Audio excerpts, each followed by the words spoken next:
Радио 125. Училищното радио.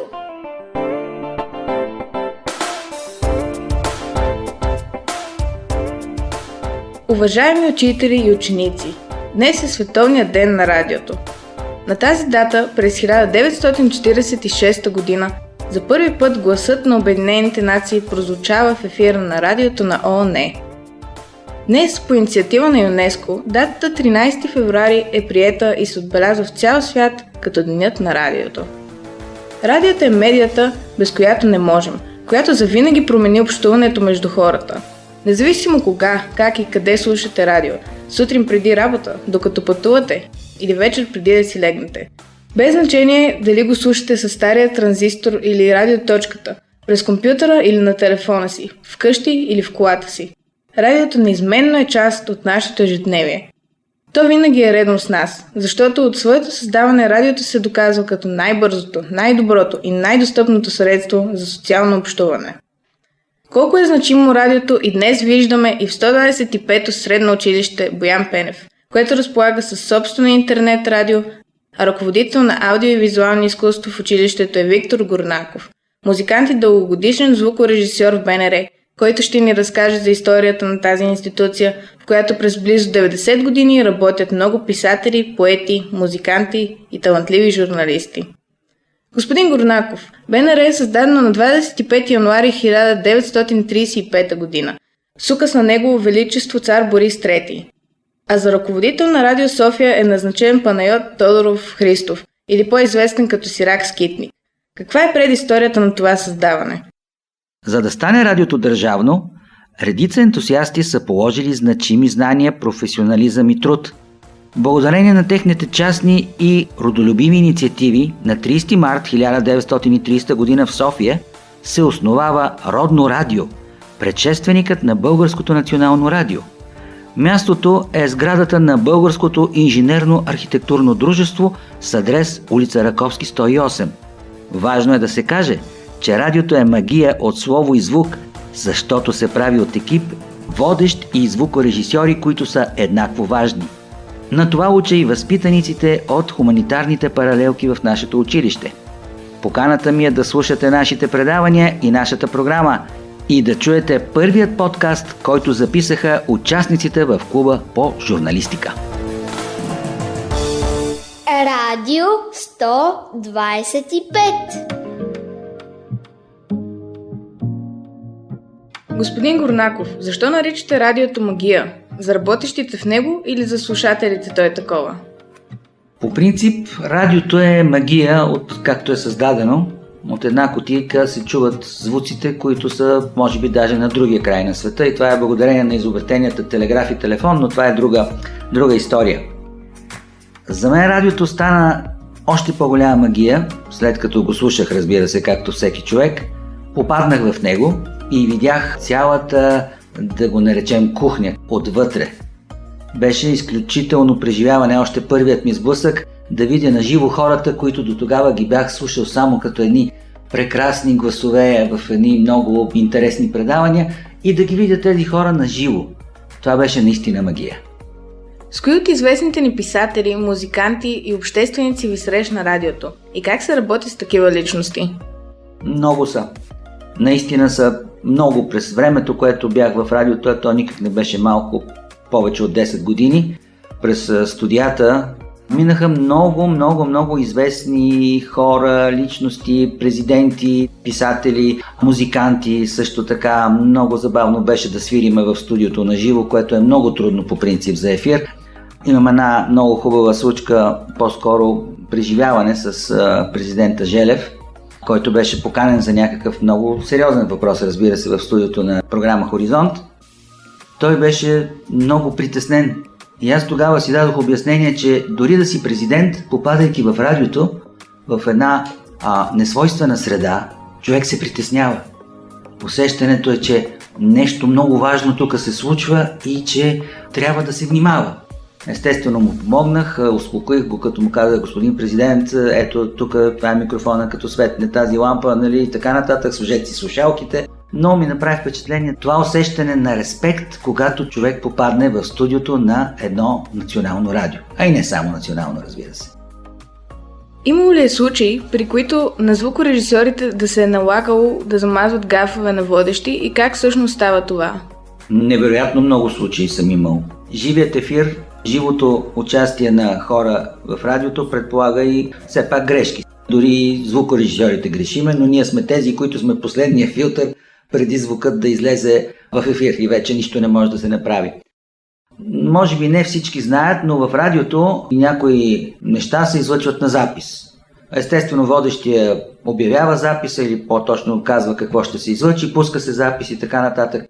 Най-честият гаф на ефир, когато водещия обяви примерно някакво спортно събитие, обаче по невнимание е зареден друг сигнал или друга лента и вместо спортното събитие тръгва някаква музика.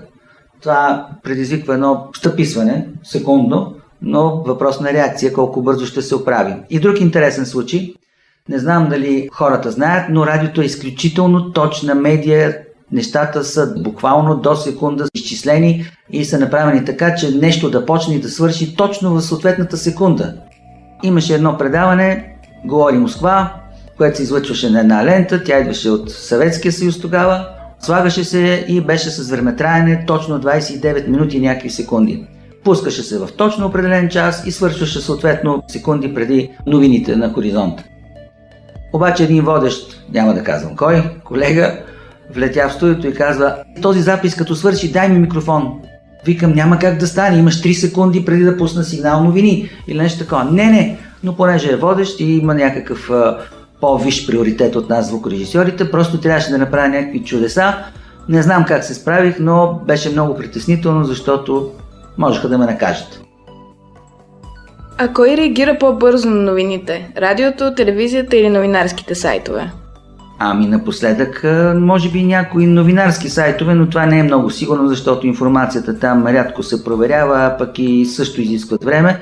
Но радиото реагира най-бързо, защото ако се случи някакво събитие, независимо какво, то радиото е най-бързата медия. Веднага по телефона, включва се в ефир, редактора на предаването взима съответното решение, аз като човек на пулта отварям, както се казва, съответния канал и това всичко се чува. Наистина може да се реагира за не повече от 2-3 минути на всяко едно събитие, случило се във всяка точка по света. Разбира се, ако тази новина е проверена и дойде в нашото студио. Знае се, че сте автор на много от сигналите на различни предавания на БНР. Каква е ролята на тези сигнали и кои от тях останаха запазена марка на радиото? Не знам откъде се знае, може би аз съм така споделял с вас, но сигнали периодически се сменяха не само за опознавателните сигнали на Хоризонт или на другите радиопрограми на Българско национално радио, но аз съм работил с доста предавания, например Хора, пътища, автомобили, което съществува и до днес. И един мой сигнал, който го направих и който години не се беше излъчвал, започнаха напоследък пак да го излъчват и аз много се изненадах приятно, защото този сигнал е правен преди, няма да казвам колко, но е много години. И сега в момента се излъчва. Разбира се, и съм правил много за други предавания, опознавателни сигнали, правил съм рекламни клипове, които вече отдавна са минали и са станали история, но да, някои от тях още звучат. А как виждате ролята на училищното радио в живота на младите хора тук? Ами честно казано, с изненада установих един феномен. По принцип това радио е създадено за учениците с двойна цел.